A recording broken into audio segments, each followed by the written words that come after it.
Olá pessoal, estamos no ar com você com o Dinheiro de Hoje, seu programa sobre investimentos, fundos de investimento, ações, aqui na BMC News, trazendo um pouco do bate-papo da Faria Lima para você, telespectador da BMC News. Nós temos aqui no programa o compromisso de formar melhor o mercado e contribuir com a formação dos investidores, buscando conteúdos dos mais diversos níveis, e tem um assunto muito importante que a gente não pode deixar passar. Hoje, no Brasil, nós temos uma grave deficiência em educação financeira. Muitas das decisões sobre investimento são tomadas da maneira equivocada, não pela sofisticação do mercado, mas pelos primeiros passos errados na tomada de decisão. E para bater um papo com a gente sobre isso, eu trouxe aqui a Gláucia da Equilibra Educação Financeira. Gláucia, muito obrigado por aceitar o nosso convite. É um prazer tê-la aqui conosco no Você com Dinheiro. Prazer é meu, eu que agradeço o convite. É sempre muito bom falar sobre dinheiro. Eu adoro, acho que a gente tem que quebrar esse tabu que é falar sobre dinheiro. Então essa iniciativa de trazer esse assunto para cá é ótimo. Maravilha. Eu queria começar fazendo algumas perguntas introdutórias sobre o processo, né? Vamos começar do começo. Como se começa a investir? O que é a primeira coisa que a gente tem que olhar? Primeira coisa que a gente tem que olhar, as pessoas tendem a buscar o melhor produto com a melhor rentabilidade, né? E elas esquecem que tem um passo antes, que é olhar, ter muito bem determinado os seus objetivos, né? E olhar para o seu padrão de vida. Será que o seu padrão de vida está adequado com a quantidade de dinheiro que você ganha e com o futuro que você quer ter? Então, assim, resumidamente, a gente precisa fazer sobrar dinheiro para investir. E o primeiro passo é começar pela reserva de tranquilidade. As pessoas por aí chamam de reserva de emergência. Eu, particularmente, não gosto desse nome, porque parece que a gente está juntando dinheiro para coisa ruim. Então, começar pela reserva de tranquilidade e depois preencher as caixinhas dos objetivos de curto, médio e longo prazo e da aposentadoria. Mas por que a gente divide esse dinheiro em caixinhas? Qual o objetivo disso? Dinheiro não é dinheiro? Eu acho que facilita muito a nossa estratégia, porque os produtos de investimento eles têm características diferentes. Então, uma reserva de tranquilidade, por exemplo, ela deve privilegiar a liquidez, ou seja, você acessar o dinheiro a qualquer momento sem nenhum tipo de prejuízo. E são produtos atrelados ao CDI e de preferência com baixo risco. Já os produtos da aposentadoria, você pode colocar um pouquinho mais de risco se esse for o seu perfil enquanto investidor. E também abrir mão da liquidez, por exemplo, comprar títulos mais longos que te remunerem inflação mais uma taxa de juros e que você não possa ou simplesmente não deva resgatar antes do prazo de vencimento, né? Antes da data de vencimento. Então é por aí que a gente começa, olhando para onde a gente está direcionando o nosso dinheiro para que ele sobre mais. E se é por aí que a gente começa, então vamos puxar outra pergunta. Então, existe uma idade melhor para começar a investir? Ou seja, existe um começo de planejamento ideal? Ontem, né? Se você ainda não começou, o ideal é ter começado ontem, mas você pode começar agora. As pessoas procuram a melhor rentabilidade, o melhor produto, e elas esquecem de contar a seu favor o fator tempo. O fator tempo e a recorrência é determinante para você potencializar os seus ganhos e ter aquela aposentadoria confortável e tranquila que todos nós queremos. Então, tempo e recorrência. E agora? Eu sempre escuto esses pontos, né? Falo, olha, quando você tem 25 anos, você quer um carro melhor. Você tem 35 anos, você quer uma casa melhor. Quando você chega em 55 anos, você queria ter começado a investir ao invés de ter comprado aquele carro, né? É exatamente assim. A gente precisa ter cada vez mais consciência financeira e buscar esse equilíbrio, né? Em atender os nossos desejos e juntar dinheiro para o futuro. Eu acho que o mistério aí da vida financeira é esse, buscar esse equilíbrio. Exatamente. Acho que para buscar esse equilíbrio, a gente precisa saber o que a gente precisa, né, ter como padrão de vida estabelecido. Porque se você corta demais hoje para o futuro, você também está se prejudicando, né?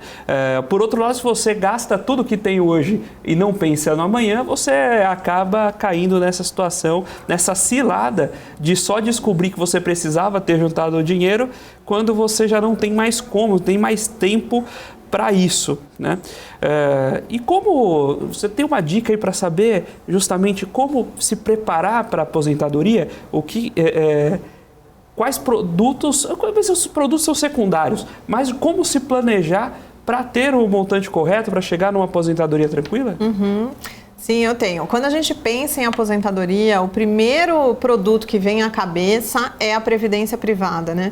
Eu particularmente sou fã de previdência privada, eu acho que tem vários benefícios quando ela é usada realmente para o longo prazo.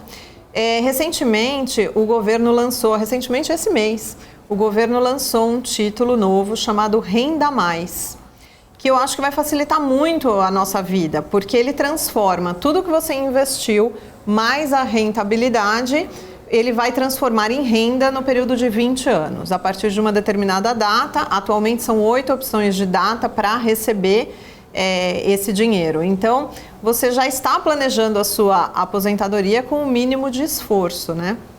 Então, eu acho que é um produto bem legal que vai ajudar a compor a carteira de aposentadoria do investidor. Agora, tem algumas vantagens tributárias também, PGBL, VGBL. Ainda faz sentido você usar esse tipo de veículo ou não? É sempre melhor você ir montando sua carteira diversificada e guardando esse dinheiro por conta própria?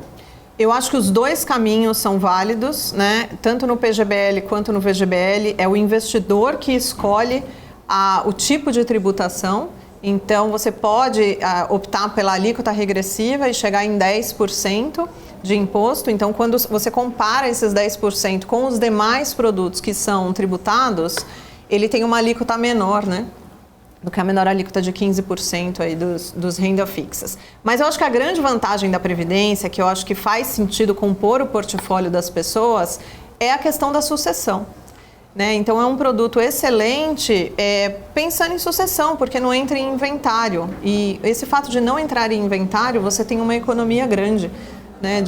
Com vários custos de advogado e tudo mais. Então eu acho que faz parte, você não precisa colocar tudo na Previdência, mas faz parte do portfólio de longo prazo do investidor ter a Previdência, principalmente com esse viés de sucessão. E hoje, como o investidor que está nos assistindo, o nosso telespectador aqui da BMC, como ele pode trazer seus cálculos ali para saber o que é essa conta de equilíbrio, né? Quanto eu tenho que juntar por mês se eu quiser me aposentar com X anos, né? Como ele pode calcular quanto ele tem que juntar? Isso parece um grande mistério, né? Mas eu tenho dois caminhos, muitas pessoas perguntam isso. Eu tenho dois caminhos muito práticos. No próprio site do Tesouro Direto, tesourodireto.com.br/renda mais, que é o novo produto, tem um simulador muito legal que você coloca a sua idade atual, a idade que você quer se aposentar, qual é a renda que você quer ter e qual o montante que você tem hoje. E ele te direciona para o melhor título, o título mais adequado para aquela realidade sua. E ele fala quanto que você tem que investir por mês, né? Ou seja, quantos títulos você tem que comprar para que você atinja o seu objetivo. Então eu gostei muito dessa calculadora, já experimentei, eu acho que vale a pena entrar lá no site para fazer uma simulação. O segundo caminho é uma calculadora do Banco Central, chamada Calculadora do Cidadão. Então é só jogar no Google, Calculadora do Cidadão, Banco Central, que vocês vão achar ali a calculadora, e você pode interagir com ela de duas formas. Ou você coloca o seu montante atual, a taxa de juros, e ela diz qual vai ser o seu valor futuro, ou você coloca quanto que você vai contribuir por mês, a taxa de juros, e ela diz também qual vai ser o seu valor futuro, ou você coloca o valor futuro e ela diz qual a parcela por mês. Então, mistério resolvido, é só acessar o site do Tesouro ou a calculadora do Cidadão e fazer as contas. Tem uma pergunta aqui interessante da Gisela Marchiori. Como você poderia orientar um adolescente que só tem mesada? Como é que você começa se você só tem ali o dinheiro da mesada do mês a mês? Da mesma forma que a gente orienta o adulto. Você tem que saber para onde vai o seu dinheiro, qual é o seu objetivo, porque os adolescentes querem muitas coisas ao mesmo tempo. E a gente fala, a criança quer tudo e ao mesmo tempo, os adultos também. Então não tem muita diferença. Então você orienta ele a juntar um pouco por mês, pergunta, né, antes quais são os seus objetivos, como que você vai atingir esse objetivo, quanto que você vai juntar por mês e com o que você vai gastar e fazer a retrospectiva, que nada mais é do que olhar fluxo de caixa e orçamento para saber onde foi o seu dinheiro e como você vai fazer diferente no próximo mês. E eu acho que ajuda muito, independente da idade, manusear o dinheiro. O dinheiro, eu sei que está meio fora de moda, né? O papel, moeda mesmo, as notas, principalmente quando é criança ou adolescente, porque a gente tem a dor do pagamento. E quando a gente entrega uma nota alta no estabelecimento, a nossa vontade é puxar de volta. Então isso para a criança e para o adolescente é muito importante, né? Manusear mesmo muito dinheiro, sentir essa dor física mesmo de perder o dinheiro. Aquele porquinho, né, ainda serve, né? Porque aí você vai vendo o dinheiro, você vê ele crescer. Aí Sim. você tira aquele dinheiro de lá, vai pagar, você vê ele indo embora, né? Essa trauma psicológica vai mais do que o rendimento de um mês para o outro, Sim. O dinheiro do porquinho. Né? Isso ajuda você a ter consciência financeira e ajuda a gastar menos. Tem o famoso método do envelope, né, onde você distribui o dinheiro dentro do envelope. É muito complicado a gente fazer isso hoje em dia, mas é uma coisa que funciona. Como é que é esse método? Não, conta aí do método do envelope. Você separa os envelopes de acordo com as suas categorias de gasto. Então, dinheiro de alimentação, você separa ali uma quantia e coloca dentro do envelope. Dinheiro de lazer, dinheiro de transporte. E você vai administrando aquele dinheiro de acordo com os envelopes e os seus gastos, né? Então, o fato de você olhar o dinheiro a todo momento, saber que está reduzindo, é igual o dinheiro na carteira, faz você ter melhores escolhas e mais consciência sobre os seus gastos. Funciona, dá trabalho, ainda mais hoje em dia com troco e tudo mais, mas funciona. Eu saí aqui na papelaria ali comprar envelope, vou ver se... coloridos, de preferência. Boa ideia, coloridos para a gente ajuda. Não correr o risco de misturar o dinheiro ali. O duro é quando você gasta duas vezes. Existe ou não existe aquele gasto duas vezes do dinheiro? Então você vai lá, gasta o dinheiro da fatura do cartão, depois você gasta o salário. Aí no dia de pagar o cartão não tem salário. Não tem essa também? Sim, quem aqui já brincou no final do ano de ganhar na loteria? O dinheiro já que são muitos milhões, centenas de milhões, o dinheiro já acabou e você continua gastando ele mentalmente, né? Isso não funciona, a gente não dá conta cognitivamente de guardar todos os números na nossa cabeça. A gente precisa tirar da nossa cabeça e colocar no papel. O Dark Gava fala aqui sobre ensinar escassez para as crianças. Eu acho que esse é um ponto muito importante. Quando a gente está falando de dinheiro com a família, às vezes é difícil, porque você não quer dar uma restrição. Você, a princípio, gostaria de dar ao seu filho tudo que tivesse ao alcance. Mas ter essa mentalidade de escassez é importante. Saber que existe trade-off. Que você, quando compra algo, está deixando de fazer outra coisa. Né? E aí acho que essa ideia dos envelopes, de manusear o dinheiro, começar a sentir, às vezes até o conceito da mesada ajuda nisso. Ao invés de você dar o que a criança pede, deixa ali um dinheiro reservado para ela começar a aprender que o dinheiro acaba. Né? Esse truque acaba valendo bem aí, né? Sim, e tem um ponto importante, né? Mais do que a gente reforçar a escassez para as crianças, é esse conceito de que o dinheiro ele é finito e que nós a todo momento fazemos escolhas. Então é muito confuso na cabeça da criança, também estou falando aqui na cadeira de mãe, que meu filho tem 11 anos, é muito confuso na cabeça da criança você falar, eu não tenho dinheiro. E vai fazer uma viagem no carnaval. A criança fica confusa, não tem dinheiro, mas a gente fez uma viagem. Então, assim, a gente tem um tanto de dinheiro e a nossa escolha não é por esse item. A nossa escolha é para a viagem de carnaval. Você concorda? Vamos fazer o roteiro juntos e trazer a criança para o assunto, né? Eu acho isso muito mais saudável, que o dinheiro, ele é finito. Muito bem. Tem aqui o comentário do Rodrigo, né? No lugar do envelope pode usar um pote, como o Júlio fazia, da série Todo Mundo Deu Cris, né? Um grande financista, Júlio, né? E aí tem o Ed dos Santos aqui. Então hoje nós estamos falando sobre educação financeira, finanças pessoais, planejamento. Né? Esse é um assunto muito importante até para embasar as decisões subsequentes do seu planejamento, da sua constituição de investimentos também. Nós estamos aqui acompanhando o chat, então se você tiver sua dúvida, sua pergunta, seu questionamento, a sua angústia sobre a vida financeira, deixa aí no chat, a gente tira aqui a dúvida com a Gláucia e deixa também o seu like. Pessoal, vamos amassar o like aí, né? Nós temos aí que alcançar os 300 likes logo. Vamos lá. Então, Gláucia, eu queria avançar aqui num outro tema. A gente conversou a gente tangenciou o tema de liberdade financeira quando a gente pensa em quanto a gente precisa para se aposentar e assim por diante. Eu queria que você ajudasse a explicar para o pessoal o que é esse conceito, né, de liberdade financeira. E aí já vou emendar com outra pergunta, que eu escuto alguns numerozinhos mágicos. Né? R$1 milhão tem sua liberdade financeira. Hoje também tem Selic a 13,75, isso também ajuda um pouco a pensar o seu equilíbrio. Mas eu queria emendar esses dois pontos então. O que é liberdade financeira, em termos de conceito, e como você pode se programar para a sua? Bom, então vamos começar aí pelo número mágico, né? Existe o número mágico do 1 milhão. A gente só vai ser feliz quando atingir o 1 milhão de reais. 1 milhão para algumas pessoas não é nada e para outras é um valor inatingível. Então a gente tem que entender qual é a nossa realidade individual, como é a vida que a gente quer viver e quanto de dinheiro a gente precisa ter. O que é liberdade financeira? É você trabalhar, né? Uma regrinha, você trabalha, você acumula dinheiro e um dia você se aposenta e você vive de forma confortável e tranquila.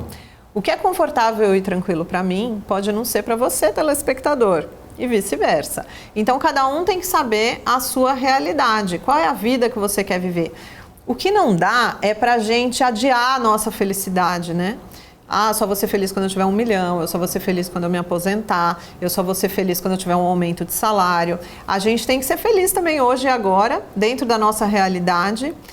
E é aquela velha frase, se a gente não sabe administrar pouco, a gente não vai saber administrar muito. Então é um exercício diário de gestão financeira, de administração do dinheiro e de consciência sobre as nossas escolhas. Maravilha. E como a pessoa pode, então, fazer essa organização? Né? Hoje, tem esses números mágicos que variam de pessoa a pessoa, mas como a própria pessoa pode tentar estimar esse valor? Eu acho que primeiro saber o que você não abre mão, né? E depois renegociar todo o resto. E pensar o que você pode fazer diferente. Usa as calculadoras, tanto do Tesouro Direto quanto a calculadora do Cidadão, que eu indiquei aqui, para fazer a conta e para ver se você está perto ou se você está longe da realidade. E começar a investir agora. Não adianta deixar para depois, a gente não pode postergar. Falar sobre dinheiro é todo dia, toda hora. Pensar em dinheiro é hoje, agora. Então, usando as calculadoras, elas ajudam bastante, porque às vezes a gente não tem noção. Não tenho noção se eu preciso juntar R$200 por mês ou 10 mil. Então, as calculadoras, elas ajudam a dar um norte e chegar mais perto possível da nossa realidade. Às vezes é difícil atingir a realidade, né? Vamos tentar chegar o mais perto possível. Ajudam a ter esse norte e até fazer simulações, né? Porque às vezes você... isso ajuda até a você criar disciplinas. Fala, olha, se eu juntar R$200 por mês, R$300 por mês, eu chego até esse ponto, né? Isso dá um vigor a gente tentar buscar isso, inclusive a montar uma carteirinha melhor. Você fala, olha, se a minha carteira hoje rende 10, se a minha carteira hoje rende poupança, né? Aqui em termos reais seria 0, né? Mas vamos fazer em termos nominais. Rende 6% ao ano e eu consigo, juntando X reais por mês, chegar em 500 mil, se eu trocasse por um investimento que rende 10, como ficaria? Aí você começa a ver que o impacto de melhorar um pouquinho sua carteira é muito maior do que parece, né? Você fala, olha, se mudar de 6 para 10 não muda tanto, mas você vai fazendo a continha ali, você vê que muda e muda muito, né? E aí o Helder, levando para essa provocação sobre formação da carteira e quais as primeiras alternativas, hoje a gente eu tinha comentado um cenário de Selic a 13,75. Sim. Um cenário de Selic a 13,75 é bom para o investidor, não é bom para o investidor, ele começa a se acomodar com com os ativos pós-fixados, aí não diversifica, ou ele tem que se acomodar mesmo, 3,75 vai ser feliz e deixa tudo no CDB. O que você vê ali desse cenário de juros atuais com esse mix com o planejamento financeiro? Perfeito. Eu acho que a gente tem que ter uma carteira diversificada, a gente tem que ter um mix dentro da sua estratégia, dentro dos seus objetivos. E aí passa a não ser tão importante assim se a Selic está a 13,75 ou se a Selic está a 2. Né? Então, se você tem a sua estratégia bem montada, se você sabe onde você quer chegar, sua carteira está diversificada, você entende o que você está fazendo com o seu dinheiro, é seguir na sua estratégia. Você vai revisar a sua estratégia uma vez por ano, 2 no máximo, independente do que estiver acontecendo com a Selic, né? Se essa for a sua visão de longo prazo, né? Obviamente. E aí você tem que fazer essa revisão anual. Então não tem necessidade de ficar pegando todos os indicadores ali, semanalmente, vamos mudar a carteira, vamos transformar a carteira, agora é tudo renda fixa, agora é tudo renda variável, agora não tem essa necessidade. A estratégia bem feita é revisão anual. Muito bem, o Rodrigo traz um comentário que acho que sumariza bem esse primeiro bloco. Né? Para investir, primeiro tem que aprender a poupar. A regra número 1 é preservar o poder de compra, depois você pensa em rentabilidade. A gente tem uma curva, né, de aprendizagem aí que ela precisa ser privilegiada mesmo. Muito bem, o Dark Gava comenta aqui que a culpa de tudo é do cartão de crédito. Eu tenho certeza que né? Eu não tinha culpa nenhuma, quando eu comecei a passar meu cartão de crédito, foi a indução dele, eu estava hipnotizado com o cartão ali. A culpa é toda dele, Muito bem, Dark Gava. Pessoal, hoje nós estamos aqui conversando com a Gláucia Amorim, da Equilibra Finanças Pessoais, batendo um papo sobre finanças pessoais, constituição de patrimônio e planejamento de aposentadoria. Se você tem a sua dúvida, sua sugestão, seu comentário, deixe no chat, nós estamos aqui acompanhando. E não se esqueça também de deixar o seu like. Agora a gente vai para um breve intervalo e daqui a pouquinho a gente volta com mais Você com Dinheiro.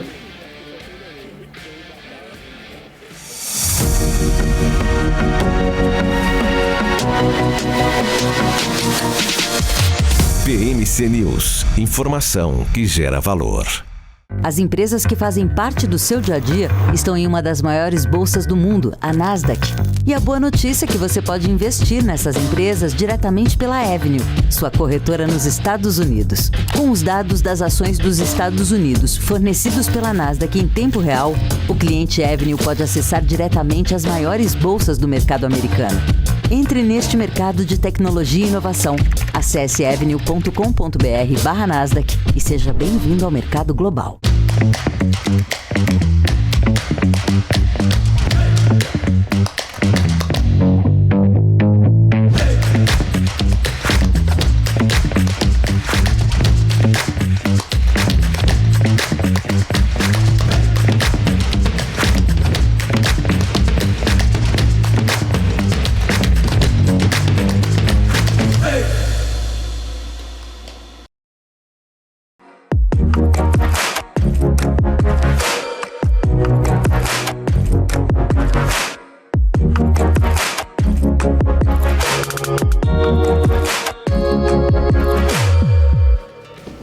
Olá pessoal, estamos de volta com o segundo bloco do Você com Dinheiro de hoje, batendo um papo aqui com a Gláucia Amorim sobre finanças pessoais, planejamento financeiro, né? E dentro de finanças pessoais, algumas questões são relacionadas com o seu planejamento de vida. Para além do planejamento financeiro, é um pedaço do seu planejamento de vida, e uma questão que assombra muitos casais é justamente como conversar de dinheiro no relacionamento. Gláucia, ajuda a gente, como a gente pode conversar e quais temas tem que aparecer quando a gente fala de dinheiro nos nossos relacionamentos? Excelente pergunta, isso é uma dúvida muito recorrente mesmo. Com certeza absoluta não é naquele lugar de acusação, porque o cartão estourou por sua culpa, porque você comprou isso, porque você comprou aquilo. Eu acho que a gente tem que entender de onde viemos, né? Qual a nossa história e compartilhar com a outra pessoa. Por que eu estou agindo assim? Eu vou dar um exemplo prático para ficar mais claro. É muito comum filho de pais endividados serem extremamente poupadores, né? Porque a gente tende a repetir ou polarizar algum comportamento que a gente teve na infância, ou que a gente aprendeu, que a gente vivenciou. Então, contar a sua história pode ajudar muito no relacionamento, que a outra pessoa entenda por que você está agindo assim, e que você também, né, entenda por que você está agindo assim. O outro ponto é quais são os seus objetivos. É muito comum nos meus atendimentos, quando eu atendo casais, a gente descobrir na sessão de planejamento que um quer morar na praia e o outro quer morar na montanha quando se aposentar, porque eles nunca falaram dos objetivos de vida. Né? Fica só naquele dia a dia ali, naquela acusação, quem paga o quê, e não fala sobre isso. E é isso que importa na vida. Outro ponto é a organização mesmo, o operacional da sua vida financeira. Quem paga que conta, qual é a proporção que cada um vai contribuir. E a gente não pode ficar engessado nesse modelo inicial que a gente traçou. A qualquer momento é possível um dos dois levantar a mão e falar, opa, não tá bom para mim, vamos rever, vamos tentar fazer uma nova combinação aqui, um novo acordo? E a gente tem que ir testando modelos. É sempre bom lembrar que o dinheiro foi inventado pelo homem como uma ferramenta de troca para facilitar a nossa vida. E o que acontece é que a gente coloca muita emoção no dinheiro. Então, a gente dá presente caro para demonstrar amor, a gente aceita aquele convite com os amigos naquele restaurante que não está dentro das nossas possibilidades para que a gente se sinta pertencente ao grupo, né? E olha só o ruído que isso traz na vida do casal, que não fala sobre dinheiro. Então, vamos imaginar a seguinte situação. Um fala assim, vamos sair para jantar? E aí a outra pessoa fala não. Ela fala não porque não tem dinheiro. Essa pessoa que convidou, ela escuta o quê? Não me ama mais. Então, não falar sobre dinheiro traz muito ruído. E a gente precisa falar mesmo cada vez mais sobre dinheiro. A gente toma decisões financeiras todos os dias, mesmo sem perceber. A roupa que a gente veste, a forma que a gente se alimenta, que se locomove, impacta no nosso financeiro. E é muito estranho, né? A gente não falar sobre dinheiro. E quanto mais... O dinheiro é tabu. A gente fala muito, a lista escolar está caro, o supermercado está caro, a gasolina aumentou, mas a gente não aprofunda na nossa vida financeira. E se a gente trocar mais, falar mais, trocar experiências, eu acho que vai ser enriquecedor para todo mundo. Esse dilema, hoje é um dia propício para a gente falar, disso. Hoje é dia na França, Saint-Valentin, né?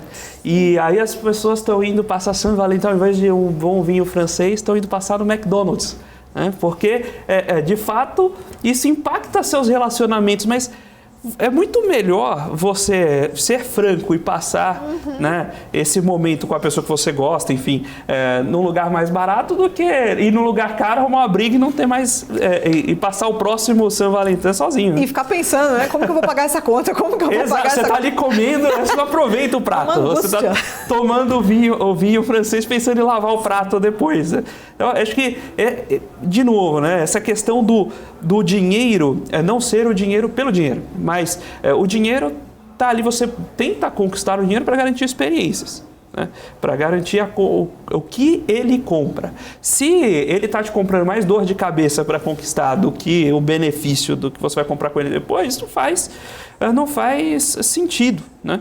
E falando em coisas desagradáveis relacionadas a dinheiro, eu conversei aqui com alguns agentes autônomos, planejadores, cada um dentro da sua circunstância, e surge um tema que as pessoas às vezes deixam de lado, que é o tema de seguro, né? E como o seguro de vida é parte do seu componente de planejamento financeiro, né?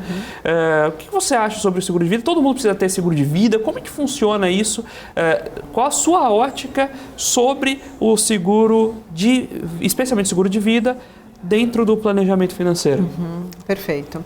Quando a gente fala em seguro de vida, a primeira coisa que a gente pensa é em morte, né? E na cobertura em caso de morte. E essa cobertura, ela realmente é muito importante se alguém depende da sua renda.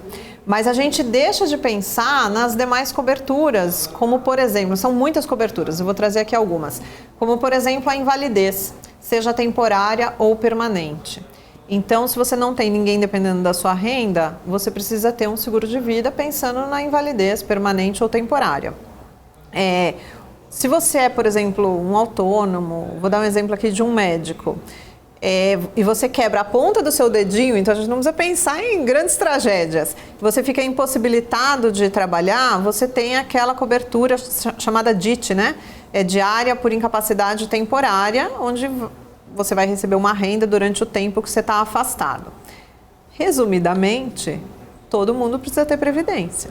Cada um vai privilegiar mais uma cobertura do que outra, pelo seu momento de vida, pela forma, né, da sua organização financeira, de quantas pessoas dependem da sua renda, qual é a sua atividade profissional, mas no final do dia, todo mundo precisa do seguro de vida. Mas hoje em dia, quando você também atende dentro do seu escritório para clientes pensando em consultoria financeira e planejamento financeiro. Hoje, seus clientes geralmente chegam com seguro, sim ou não? E quando eles chegam com seguro adequado? Eles chegam com seguro e a frase é sempre assim: lembrei que eu tenho aqui um seguro que eu pago todo mês e às vezes é uma quantia muito pequena.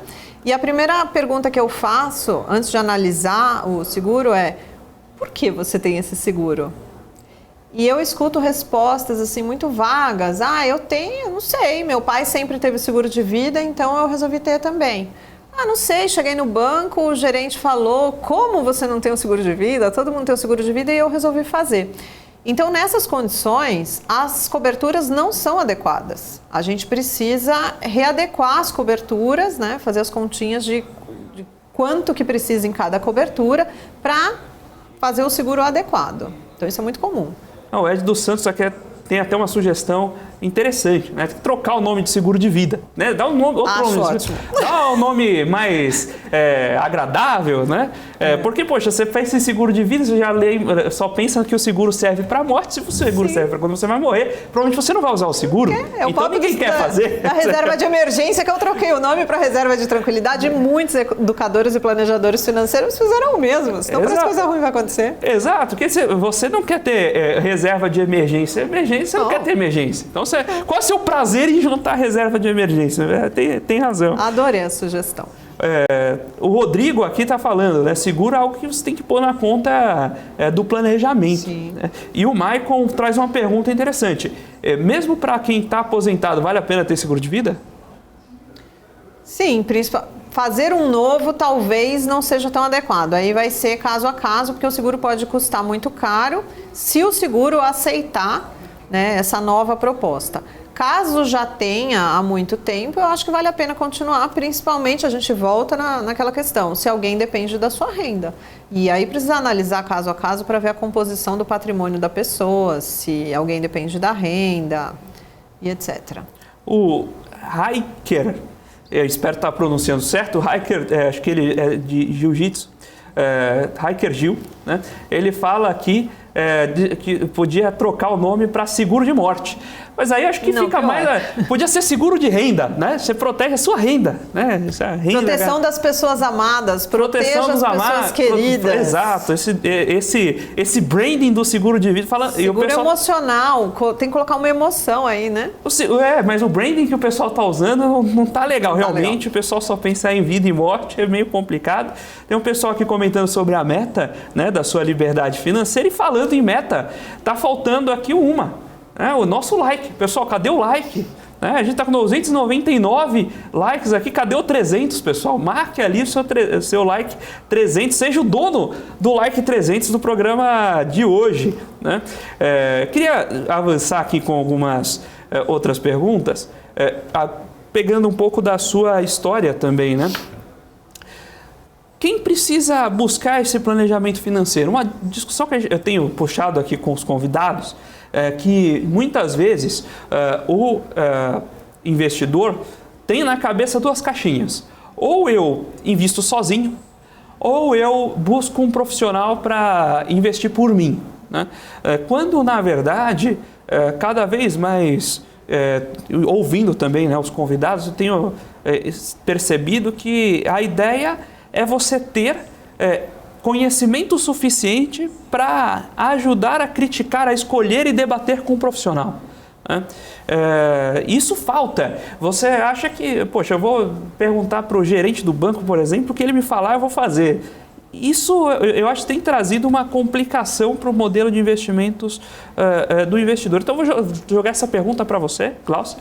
Quem precisa fazer planejamento financeiro? Primeiro vamos entender o que é o planejamento financeiro. Quando a gente fala em planejamento financeiro, as pessoas pensam em cortar gasto e preencher planilha. Porque todo mundo me fala, você vai me entregar uma planilha? Eu falo, tá, gente, a planilha é o de menos. Eu tenho uma planilha que eu entrego, mas assim, esquece a planilha, um passo antes, né? Faz parte, eu acho que, da consciência financeira, mas o planejamento financeiro, ele não está atrelado a uma planilha. Então, não é cortar gasto e preencher planilha. O planejamento financeiro é muito mais. É saber olhar para a sua história de vida antes, saber os seus objetivos, entender o que você está fazendo com o seu dinheiro, como montar a sua carteira de investimentos, quanto que você precisa, quando que você quer se aposentar, falar sobre seguros, ter ou não ter previdências, olhar o seu perfil enquanto investidor. Então, tudo isso faz parte do planejamento financeiro, né? Inclusive sucessão. Eu brinco que no meu modelo de negócio, eu estou um passo antes. Eu sou aquela que vai olhar tudo isso e vai ajudar a ter equilíbrio financeiro, e aí sim a gente vai trabalhar em conjunto com o assessor de investimentos, ou com o gerente do banco, ou com o seu corretor de seguro, para entender o que está fazendo. Então tem por trás uma questão muito educacional, sabe?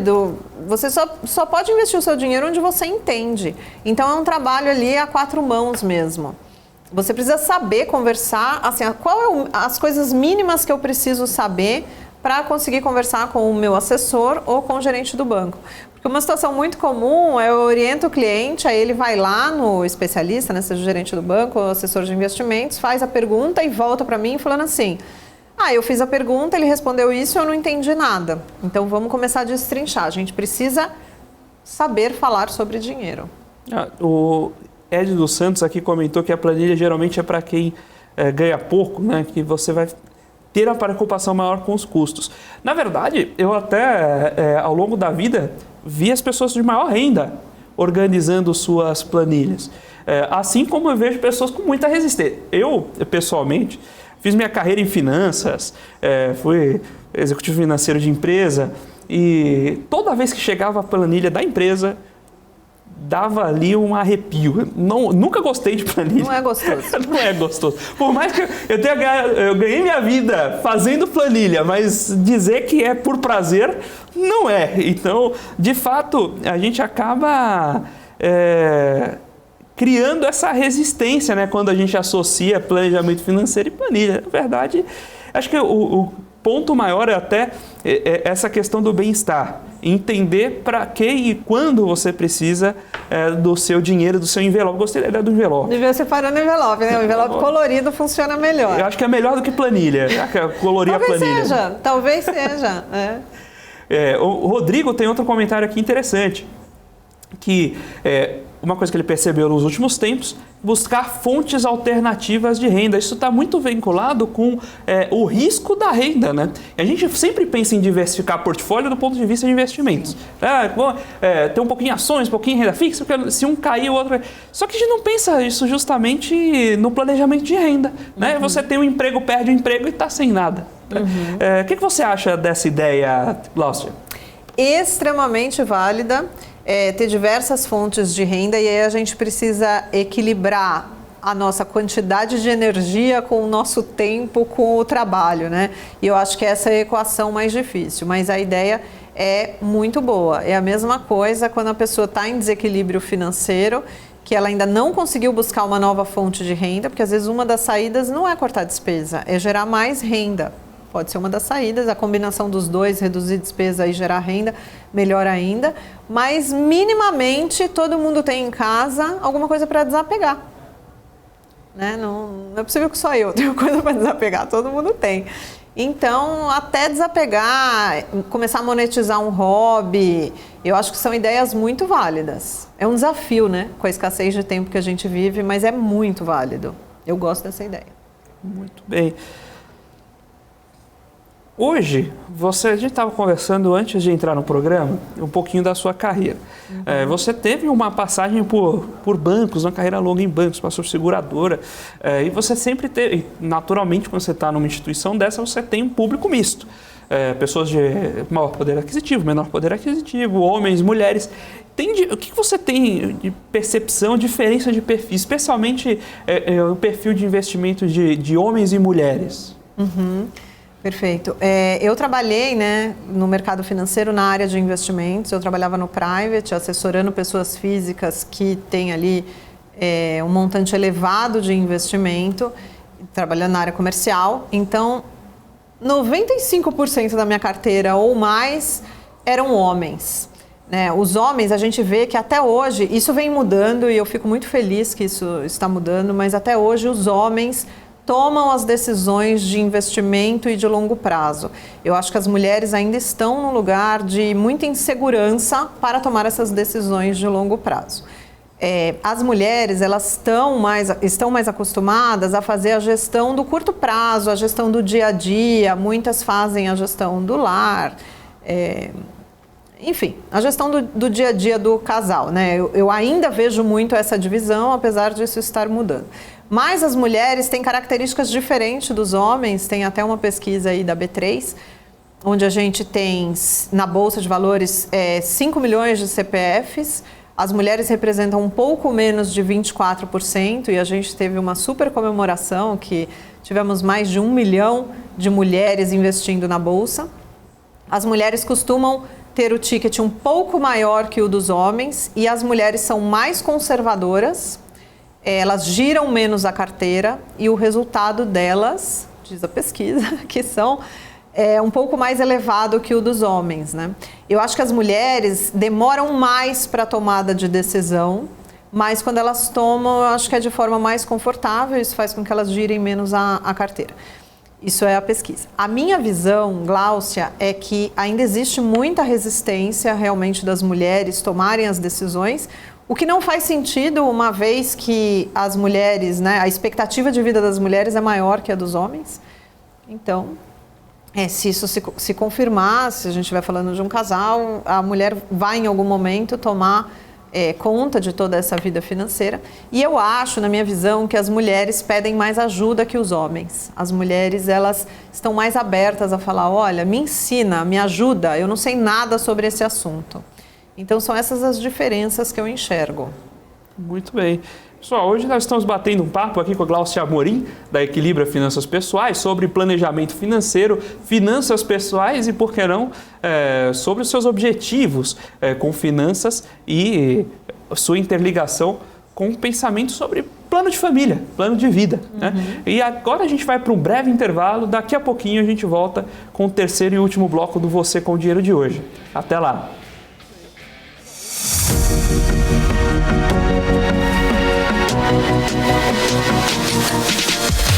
PMC News. Informação que gera valor.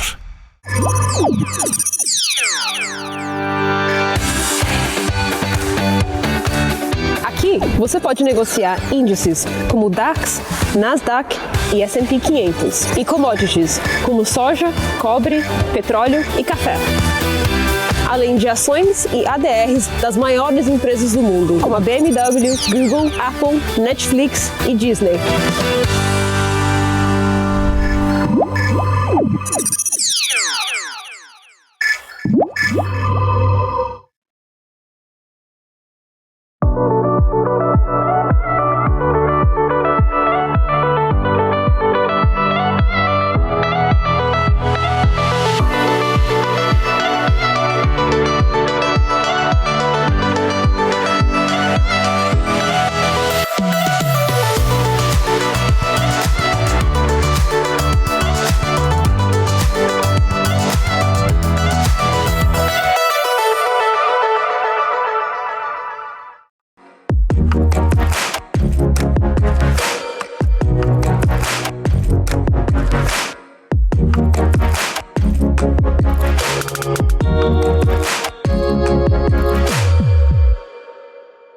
Você está cansado da mesmice? Negociando em plataformas com ferramentas desatualizadas?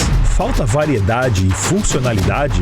Aproveite nossa grande seleção de ferramentas de trade. Baixas taxas de negociação, suporte em português 24 horas por dia, com mais de 200 criptomoedas disponíveis para trade e a facilidade de depósitos com Pix. Aproveite o futuro agora. Bybit. Abra sua conta hoje mesmo. Bybit.com. Olá pessoal, estamos no ar com o terceiro e último bloco do Você com Dinheiro de hoje, batendo papo com a Glaucia Amorim sobre planejamento financeiro, finanças pessoais. Deixa ali sua pergunta, sua dúvida no chat e senta o dedo ali no like. Vamos buscar os 350 likes aí pra gente passar o programa pra Débora com um nível bacana de likes, né, pessoal? Vamos lá, me ajudem aqui no like do YouTube, pessoal. Deixa lá seu like. Se você está chegando agora, ainda não está inscrito no canal da BMC News, faça a sua inscrição para não perder mais nenhum Você com Dinheiro. Glaucia, a gente tem aqui a tradição de deixar no último bloco algumas perguntas mais conceituais, quase filosóficas, né? A primeira coisa que eu queria trazer é brincar um pouco com o perfil do brasileiro, né? De querer ter aquele bem físico, né? A gente está com uma mudança no perfil da economia, mas ainda tem aquela questão da segurança de ter a casa própria. Eu queria trazer essa perguntinha para você. Vale mais a pena hoje comprar ou alugar um imóvel? Comprar um imóvel está muito ligado com uma questão emocional, né? Eu acho que um percentual altíssimo da compra de imóveis é isso, é uma realização pessoal mesmo, e ou você aprendeu ou você por algum motivo quer ter a compra do imóvel. Isso não existe resposta certa, porque a gente tem que também atender às nossas decisões e os nossos desejos emocionais. Eu só acho que a compra do imóvel ela tem que estar alinhada aos nossos valores e à nossa vida financeira. Então, particularmente, eu não sou contra você pegar um financiamento imobiliário para a compra de um imóvel, tendo consciência que ele sai mais caro. Se está cabendo no seu orçamento, se é um valor forte para você ter um imóvel, está tudo bem, você pega uma linha de crédito barata e aumenta o seu patrimônio. O que eu acho que é muito sensível, que não é realmente recomendável, é você ficar totalmente zerado para comprar um imóvel. Porque se um imprevisto acontecer, você vai pegar uma linha de crédito e essa linha de crédito, seja um crédito pessoal, consignado, enfim, ela vai sair muito mais cara. Então a gente precisa tomar cuidado para comprar um imóvel, principalmente se ele for financiado, ele precisa caber no seu orçamento. E pensar, né? Se o sonho da minha vida é ser nômade digital, será que faz sentido eu ter um imóvel? Talvez não. Por que eu quero ter esse imóvel? Porque meu pai diz que dinheiro seguro é dinheiro em tijolo. Faz sentido na minha vida? Talvez não faça. Então, a gente pensar um pouco assim, mas a gente tem que atender, né? Nossos desejos emocionais, eu acho.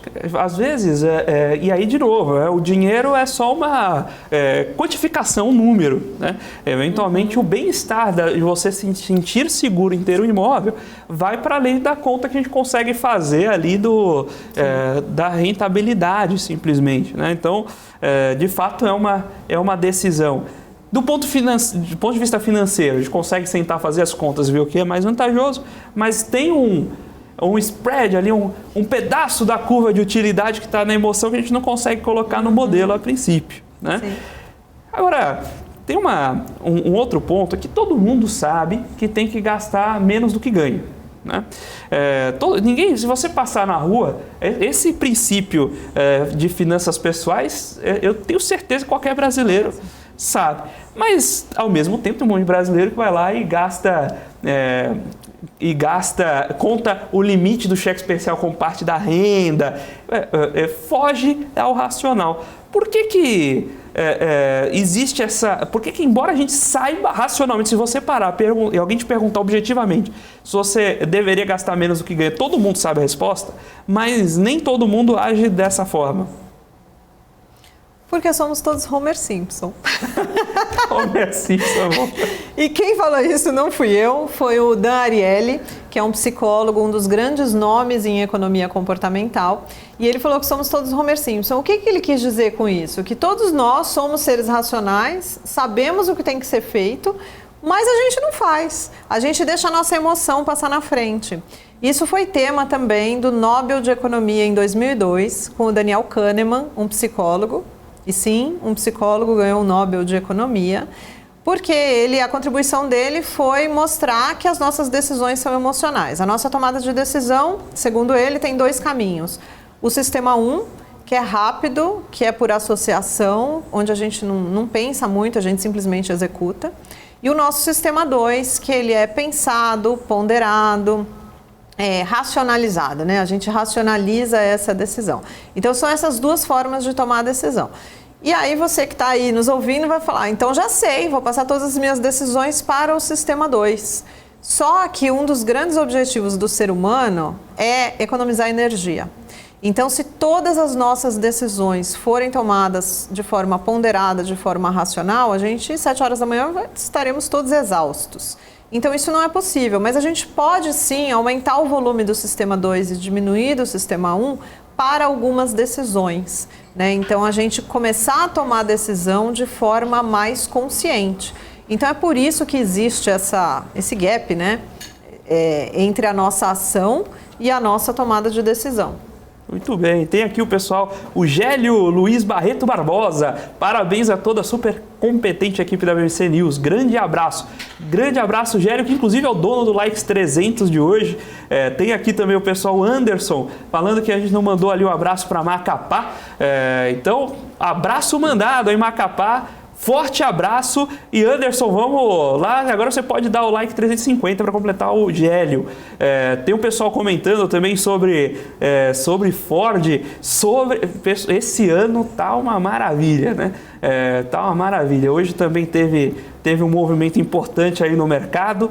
Esse ano, hoje estamos em 14 de fevereiro e muita coisa já aconteceu. De tédio ninguém morre esse ano. Por fim, eu queria ter uma última pergunta que eu queria te fazer. Uma pergunta bem direta, mas que eu tenho certeza que a resposta mexe com o coração de muita gente. Gláucia, dinheiro traz felicidade?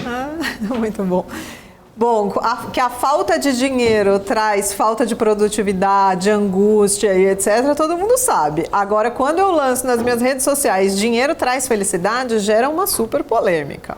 E esse assunto, ele é estudado e pesquisado desde o século XIII, né? A gente tem um matemático chamado Daniel Bernoulli, que ele demonstrou, naquela época, que até um determinado ponto, o dinheiro traz bem-estar. A partir daí, não mais. Então, a cada dinheiro adicionado, a partir de um determinado ponto, ele vai perdendo a utilidade.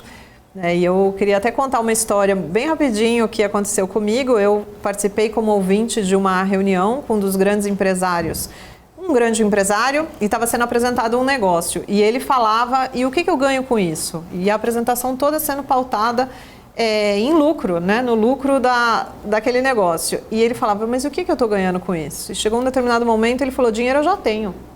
O que eu ganho com isso? Então, esse bem-estar, ele não está ligado só ao dinheiro, e sim ao impacto que a gente causa na vida do outro, na sociedade, por aí vai. Então, até um determinado ponto, traz felicidade. Depois disso, não mais. Maravilha. Pessoal, hoje nós tivemos a participação da Gláucia Amorim, da Equilibra Finanças Pessoais, batendo esse papo maravilhoso com a gente sobre finanças pessoais, mas também sobre o planejamento do dinheiro e a relação dele com a sua vida, que é a parte mais importante, né? O dinheiro não é um fim em si mesmo. Gláucia, muito obrigado pela sua participação, foi um prazer tê-la aqui conosco. Muito obrigada. E agradeço também ao telespectador que estava aí com a gente. Maravilha. Pessoal, muito obrigado também pela sua audiência, pelo seu like. Passamos aí dos 350 likes. Ficamos por aqui com o Você com Dinheiro de hoje. Amanhã temos mais Você com Dinheiro, sempre às 15 horas, todo dia ao vivo, aqui dos estúdios da BMC. Fique agora com o Top News para o fechamento de mercado, a nossa querida Débora Oliveira. Até amanhã. Muito obrigada. Agradeço também.